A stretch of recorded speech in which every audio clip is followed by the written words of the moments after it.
to talk about. Okay, so welcome back to Implexus, A Whole Lot of Nothing, episode 13, I have been told. If that's wrong, blame Jen. Never wrong. Yeah, well, Don't have a we'll go start. already. We'll start with 10 seconds. So, Oh shit. 10 seconds. 10 seconds, go. A good thing or a bad thing? Anything. Anything. Oh god, 10 seconds. I mean, we're going to go on to the topic of what's the really good thing, which is our new bougie gym. So, which a lot of effort went into to get like this. So yeah, really happy with that.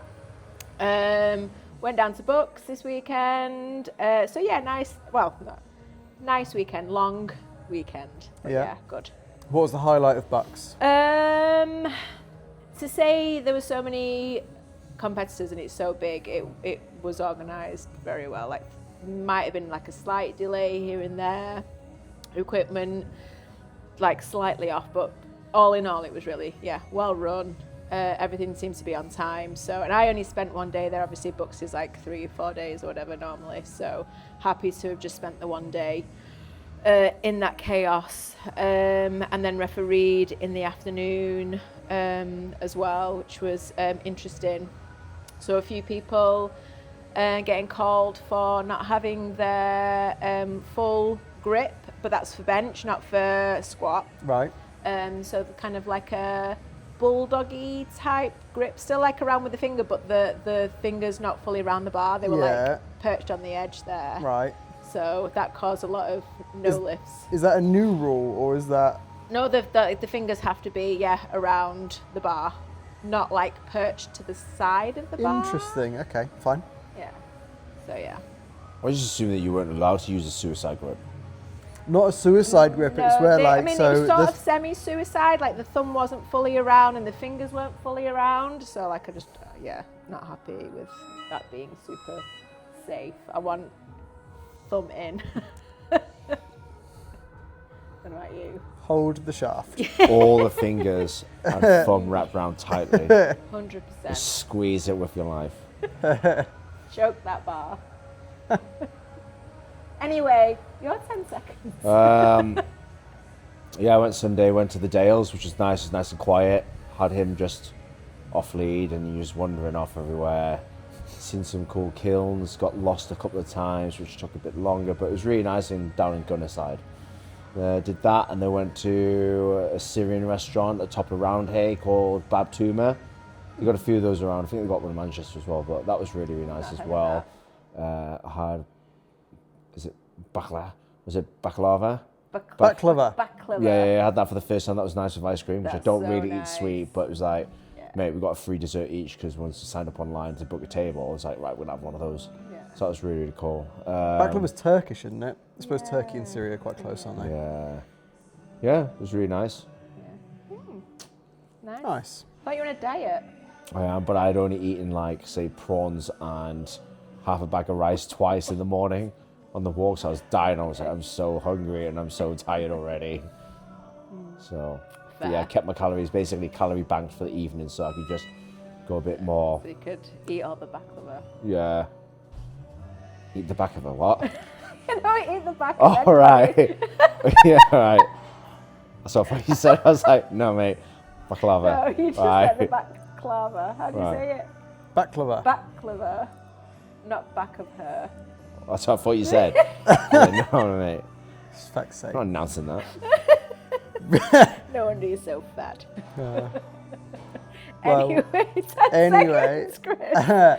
I'm back down to 3 dogs. I was up to 5 dogs, and then I've given There's a whole lot two, of dog in it. That is a lot of dog. I've given the 2 other dogs back to April now, so I'm back down to 3. But Frankie's coming back tonight, so I'll be back up to 3.5. Back to fat camp. Frankie's a half dog. Yeah, so back to 3.5 as of tonight, and then tomorrow will be in. So it's been busy. It's been long. Doing 2 walks is probably the longest thing, because like her dog Axel doesn't mix with That's my such a cool 2 name. males. So yeah, I've just got to do 2 walks. So, but it's what it is. It's fun. It's fun having them. Oh. So yeah, it's fun, but it's long.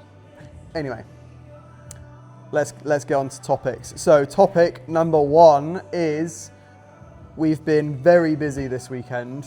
Well, I was pretty busy most of last week setting stuff up, and then we were busy. Yeah. You were busy on Friday. Yeah. You put in a marathon stint. Well, Andy was in anyway, so we just started like moving the stuff that no one's going to use, like the super heavy dumbbells and stuff, and bits of kit that no one's going to use.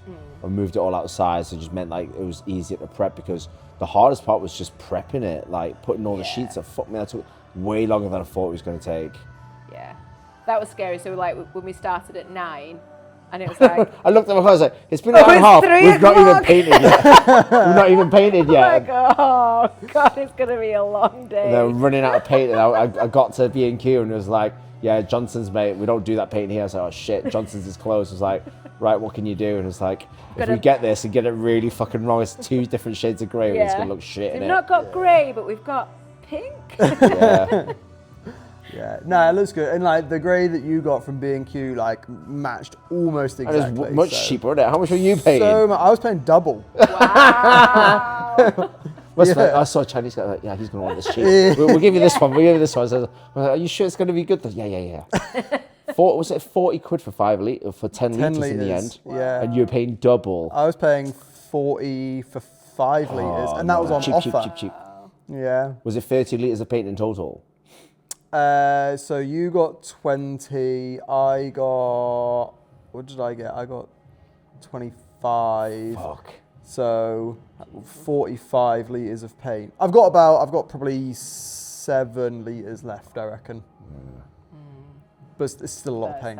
It was £400 just in paint. Just on paint, that's not even talking about the sheets, prepping it and stuff, and then the gun that you bought, and then like... Scuba Steve outfit. Yeah. Yeah, which no one wore apart from you two anyway. Yeah.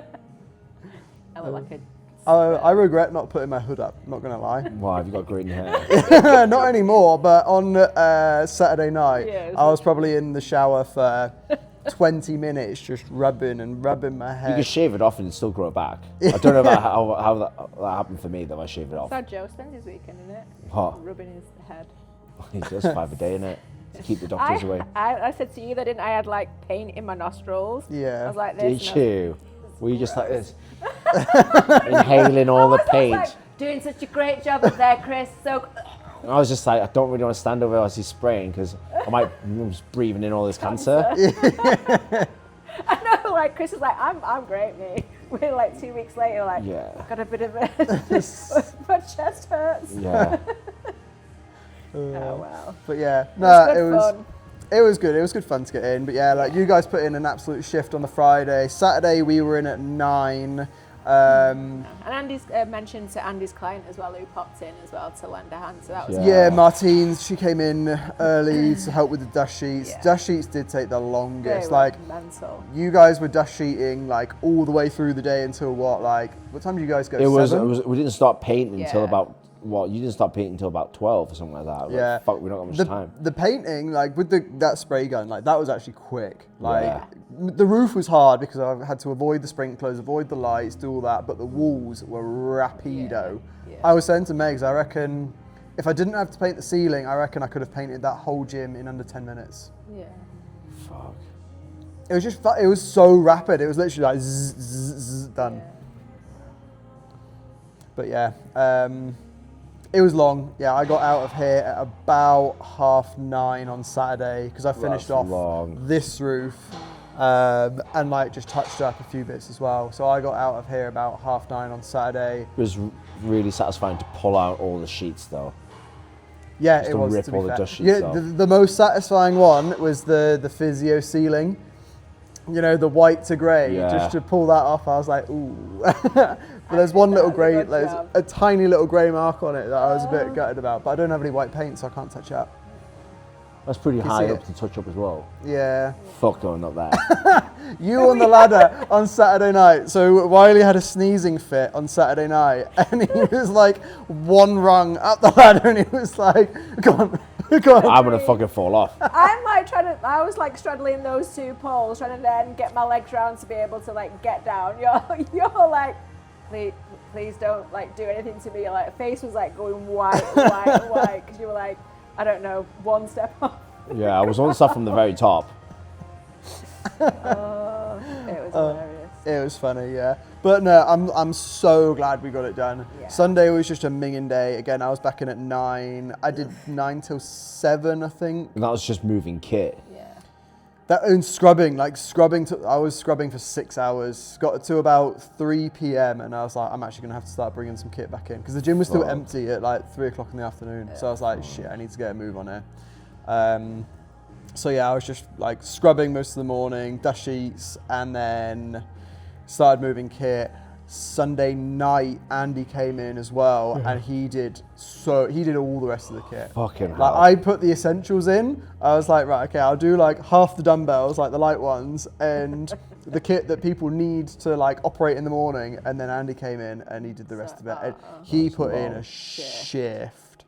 So fair play to Andy. Like by the time it got to like 7:30, I was. It's technically he's training for his events, really. The running back and forth. It's not what we do, so it's like, if anything, Yeah, this it's is like. more suited to you, Andy. Yeah. So, what time are you going to be in?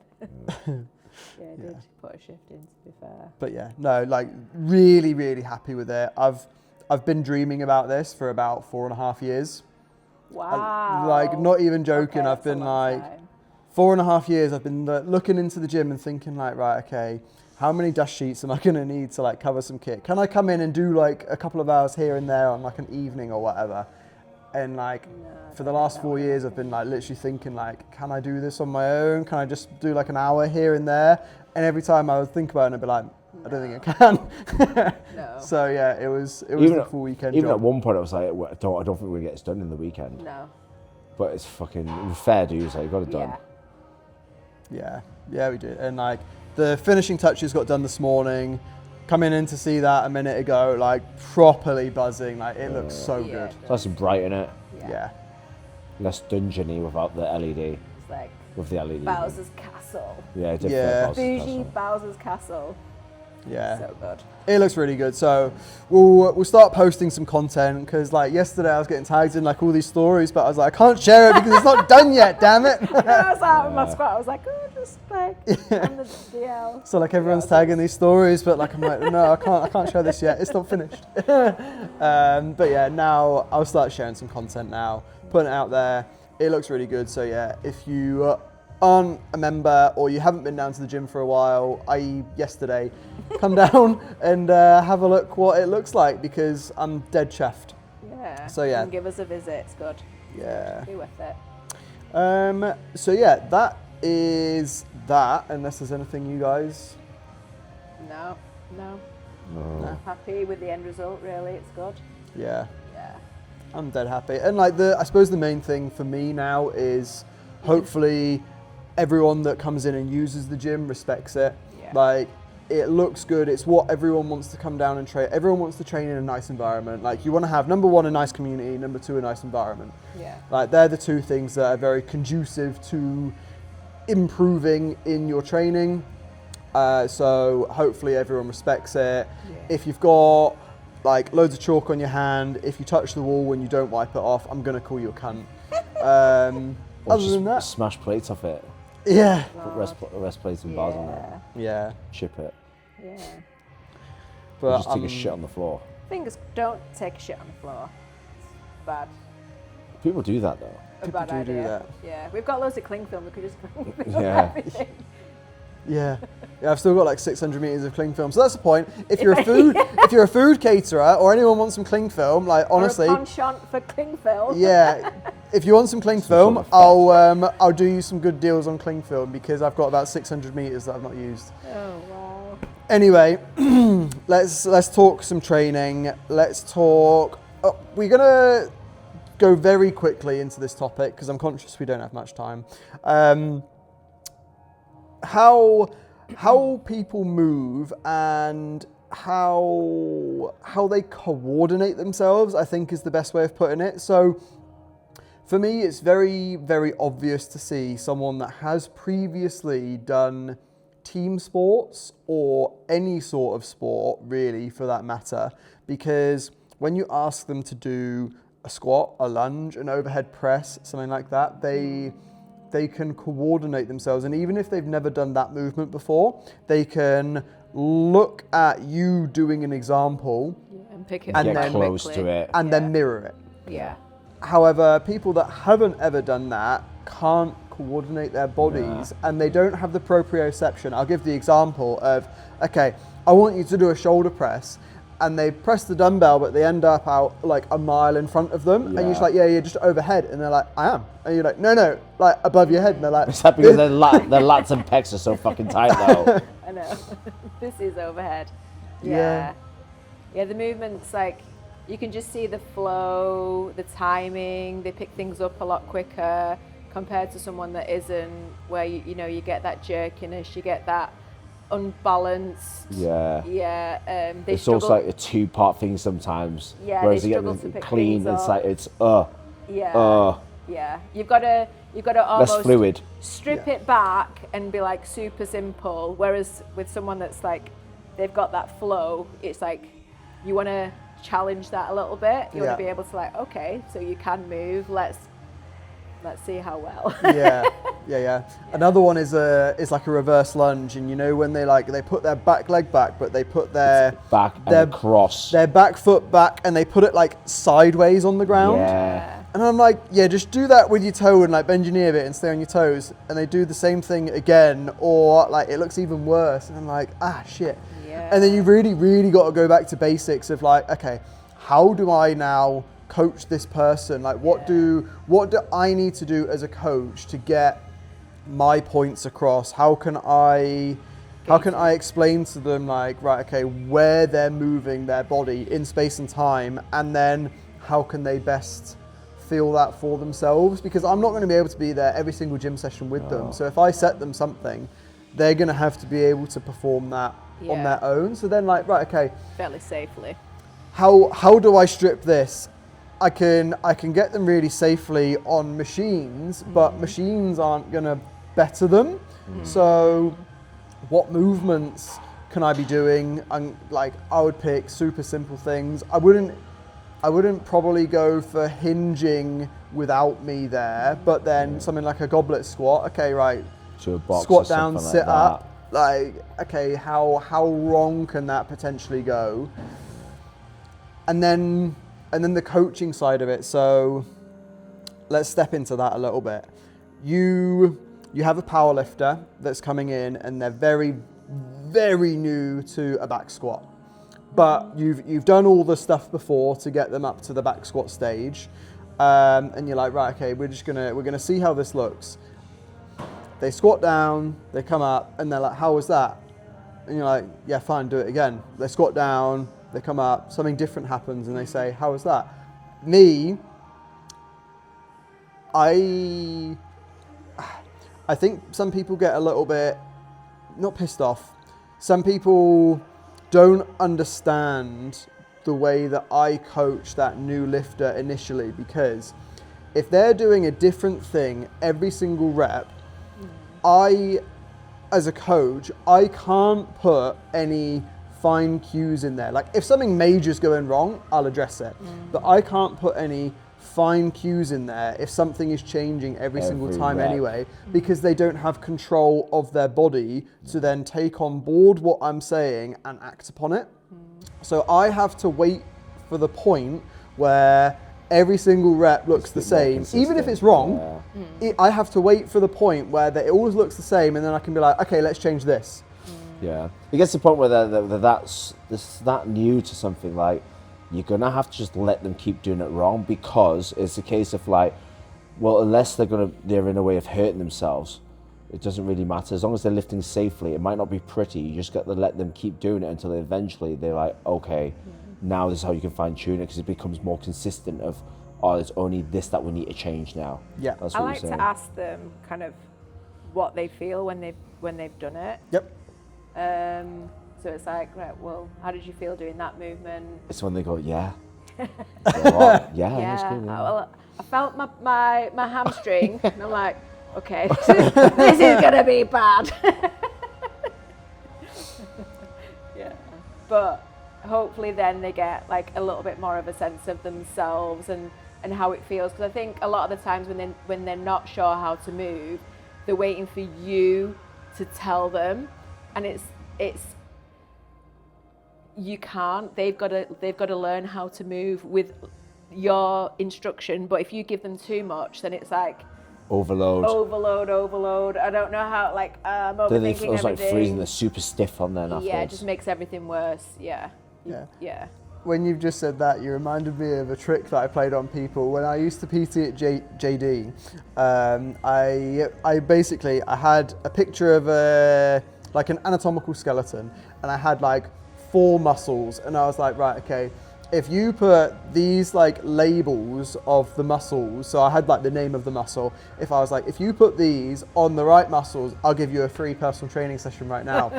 One of the names was bicep femoris, and they all put it on the arm, and I was like, no, you can't. And they were like, why? It's the bicep. And I was like, no, bicep femoris is back of the leg, it's your hamstring. Give out no free tasters in the end. But I got all their email addresses, so it's fine. And it's funny, like, so I had a new client with me that's she's an elderly lady. First time setting foot in the gym, she's kind of sat down with me and was like, yeah, I've never done anything like this before, but, you know, I feel like now's the time, you know, to improve my lifestyle, like all the good incentives to kind of get into the gym. And then I was doing an exercise with it, and I forgot myself just because you take it for granted, and I was like, okay, so no, did you feel that in your biceps? And she was like, but what's that? but saying that word, or you know, like, and people just don't get it, so then you've got to even go like further down the line and sort of say like, how did your arm feel, or you know, it's hard when they don't know. But the most rewarding when you work with people like that, because they've got so much room to grow. 100%. Like, it's tough working with people like that.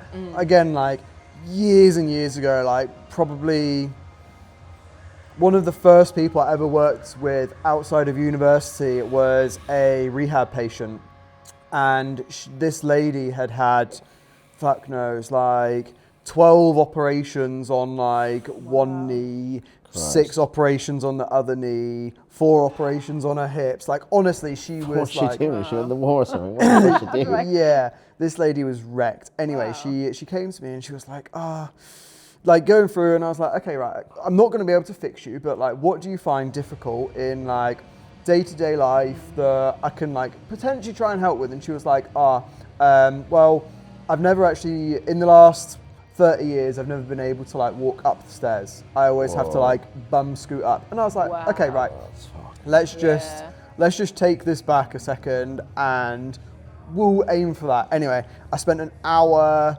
just over an hour with her. And by the end of the hour, I got her from like a tiny step to step like down. And she burst into tears, and she was like, honestly, in 30 years, and stuff in it. She was like, 30 years, I've not been able to do that. That's mental. Because so it's just like, your pain and just how weak. Yeah, just that everything like. When it hurts, I'm going to move less, but moving less is just going to be weaker anyway. So the longer you leave it, the harder it's going to get.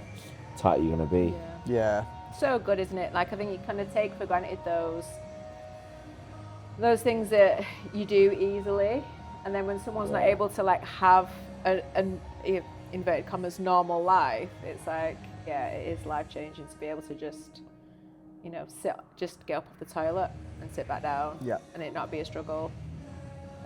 Like it's usually when I've done leg day that you've given me, I struggle to do that, to be fair. Yeah, you struggle until like say your fucking knee blows out, and then you got to start from scratch, and it's got to rebuild from the bottom back up. But it is something that we take for granted, and it's not even necessarily like they're the extreme cases. But if we go back to what we were talking about of like sports teams, how many times have you done an RDL with someone, for instance, and like feel the stretch in your hamstrings, and they're like, no, it's in my lower back, and like, all right, okay. I hate coaching the RDL. It's like, And you're just like, okay, right, just feel the stretch in your hamstrings. I'm like, I always say, like, you know when you used to like stretch your hamstrings when Yeah, you're at you school, reach. and people just look at me like, Don't feel it. I sick noted it. I'm like, no. Or they'll go, oh, you mean like this, and straighten their legs and just bend over. So, like that with the weight. I love it when you're like, okay, so we're just going to slow that down. No, slow it down. Oh, fuck it. Just carry on. Yeah. Yeah. But, RDLs is like, yeah.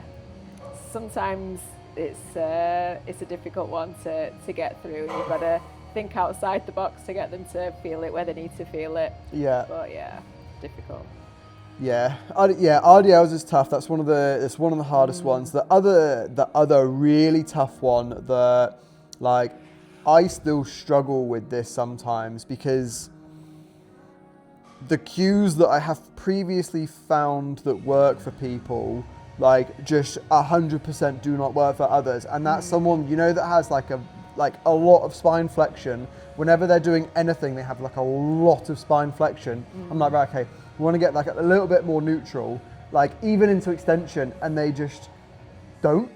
Upper thoracic was just so tight in it. Everyone just sits and slouches with tablets or phones or on the computer. They just slouch so much that when you get them to do anything, it's really hard to get them to do any sort of extensions. But like Hinging any sort of rows, any sort of hinge, like they're just Quasimodo. Yeah, they Call are. it the Quasimodo rows. They're in so much flexion, and I think for me personally, they're the ones that I struggle with the most because I'm like, okay, right, push your chest out. All right, stand up, push your chest out, and then leave it there, and then they instantly just drop. I'm like, like. So they used to have that issue with Joe because he was like, and it was because he was in the army, so he's always like rucking heavy backpacks, and he just really ran it over really tight. We just fucking had to spend like his entire off season doing all to snatch grip stuff to open his chest up, more mobility, things like that, dead hangs and stuff like that, just to open everything up. He's getting a little bit better now, but it's still do a bit more work. Yeah,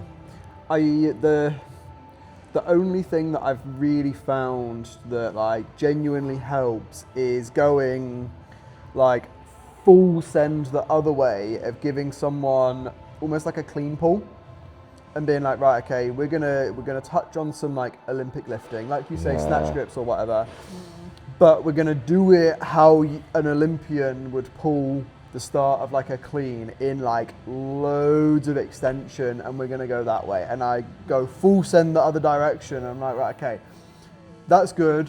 Over time, we're gonna meet some happy place in the middle. God, can you imagine getting a complete novice to do that? Fuck me, that'd be really hard. Someone that's like never done any sport up until like the 30s, and they're like, right, I'm gonna start lifting weights Doing now. Olympic lifting. Yeah. But anyway, this topic did have a purpose. So a lot of people listening to this, it's probably too late for you guys now. You're probably too late into whatever you're doing. So some of you may be in sport, some of you may be the ones that are struggling. The point is, if you have any sort of,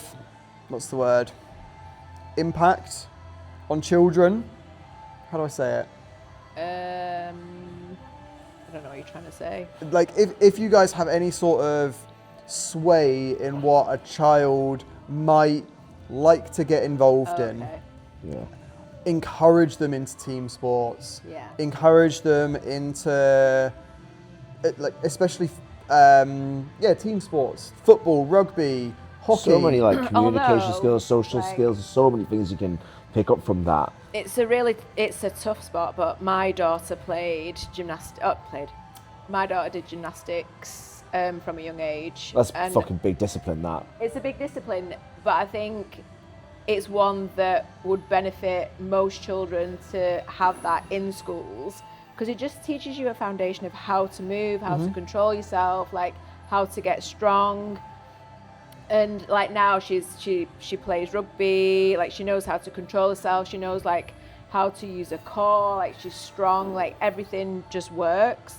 Whereas someone that like, you can see the difference between someone that hasn't even being able to like throw a ball or knows how to like walk properly. Like how are you? Like, are you running? And it's like I don't even know how you're running because it doesn't make any sense. Yeah. Like your legs that way, and Yeah.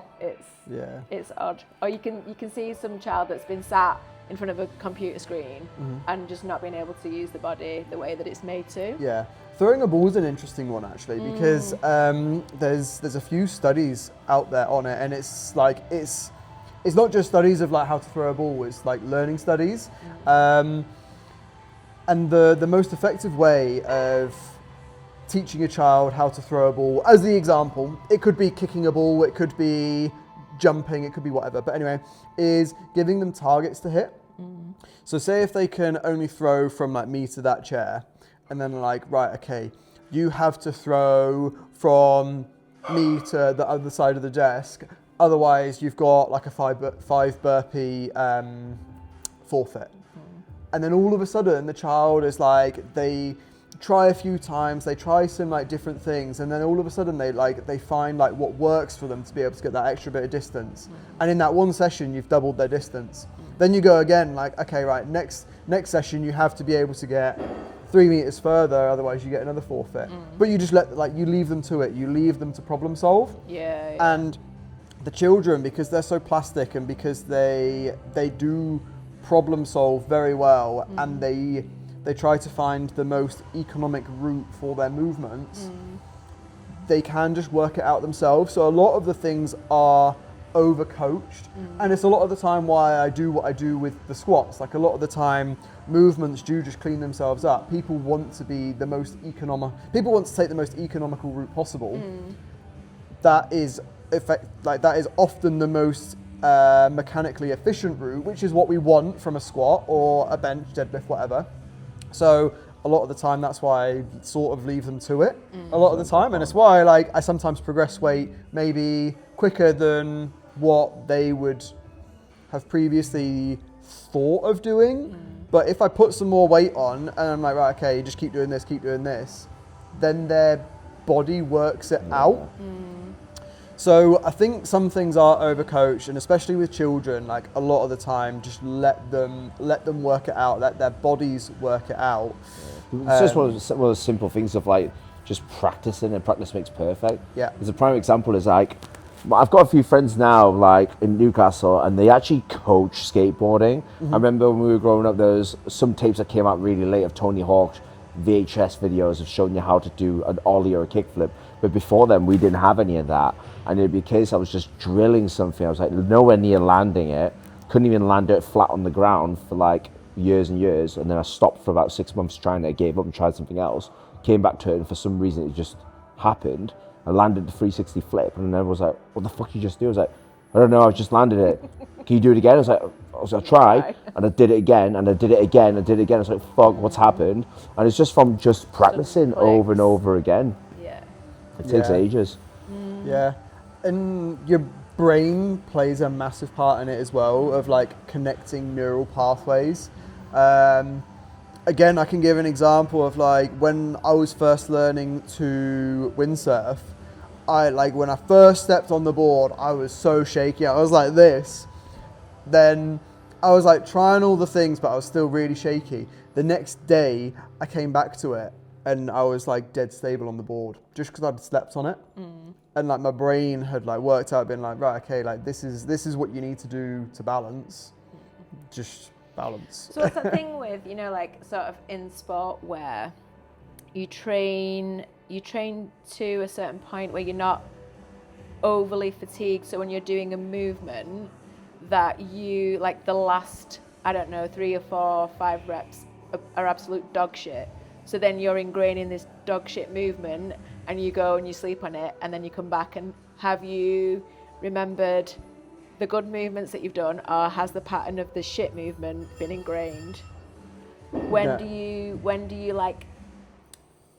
you stop the practice so that when you do sleep on it and you come back to it again, it's like, this is the movement that I've been practicing and it feels good, and yeah, I know that I'm moving the right way, to like, okay, I'm moving the right way, I've done this session, and then I've done 3 or 4 reps, which are absolute, like say if you're doing an AMRAP, and then the last 3 or 4 reps are just, like, your body is just trying to find, or are you going to pick up that, or are you going to pick up the movement that's going to, like, push you forward and make you better? Yeah, I think that's so nuanced. And I think the big thing about that is, like, how conscious you are when you're doing it, as to, like, right, okay, you know what your squat should look like and feel like. If at the end of the AMRAP you're just, like, bouncing out the hole because you're completely fatigued and you're just trying to get a couple extra reps, I don't think you're going to carry that over unless you have a poor mindset and was like, oh, okay, like, that worked quite well for me. I can just do that. You have to be disciplined in the fact that, like, okay, like, this will not happen at my 1 rep max. Like, I will completely crumble under this bar if I do this with my 1 rep max. So I have to come back in next week and not practice those shit reps that I did at the end. Yeah, but stop it just beforehand, or although, like, those shit reps at the end, like, they played a purpose in, like, going to, like, supramax or whatever, if you want to call it, like, supramax of technical failure. But I think as long as you're disciplined enough to know that, differentiate the good and the shit and the good, and there's a good example would be like yesterday when I get, like, a back off and it's a set of 10, 1 set of 10. I know that I can't keep resetting my brace every time for 10 reps. I'll be fucked. So the first 3 reps or 4 reps, I knew that it was almost like a bodybuilding rep where I just held my breath up and down, up and down, up and down. I was like, I ain't gonna squat like that. But when I got to my last 3 reps, I was like, fuck, this is hard. Reset my brace every time. And then my last one was like, I'll swing my dick here. And I did tempo. You did. Slight pause and came up. Just to prove a point, like, I can't, this is not how I squat. This is how I should be squatting. Yeah. But doing that perfect last rep for 10 reps is going to be too hard. That set will be way too long. Yeah. Funny. Yeah, and like, that's a really good point of, like, the discipline that you have as a powerlifter to be able to acknowledge that. Yeah. You can only set that with certain people, though. There's some people that might be like, that they lift, like, quite untechnical anyway. You set them something like that, they're only just going to go, oh, well, that was all right.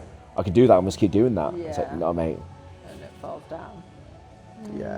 Yeah, it's those sub-max weights that people can just, like, mong around. You have to, again, it's discipline.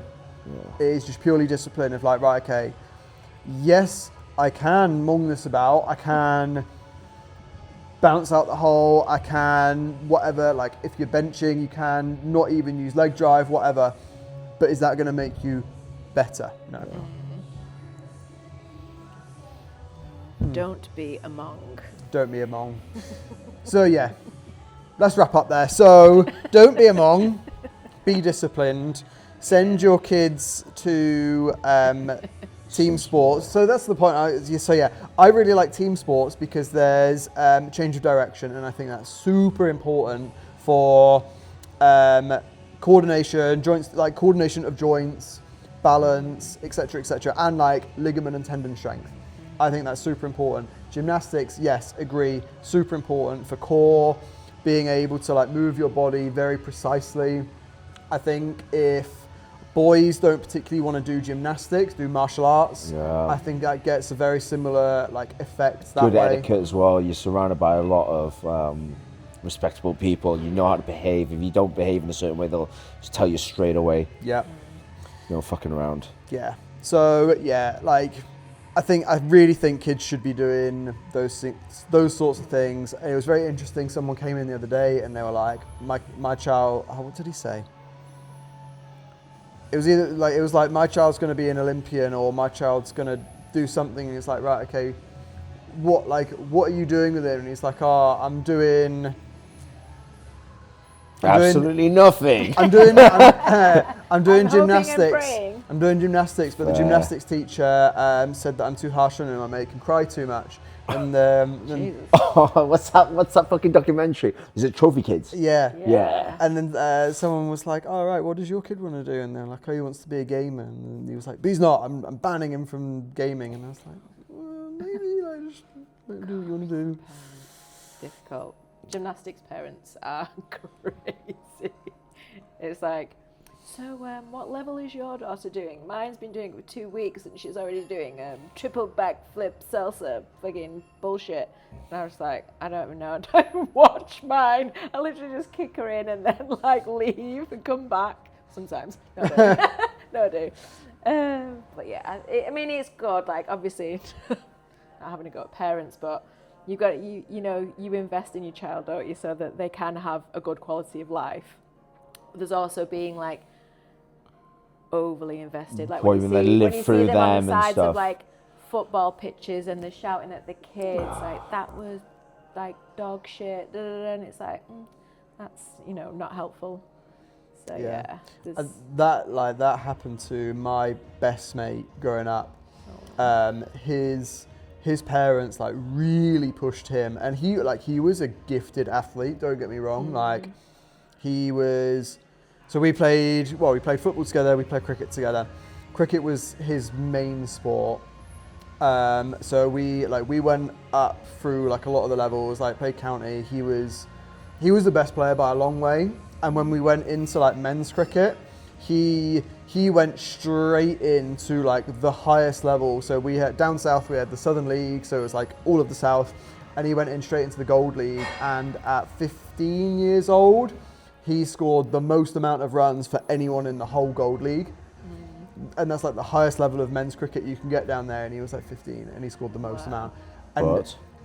And then he was in the Hampshire setup. He was playing like second team men's pro games.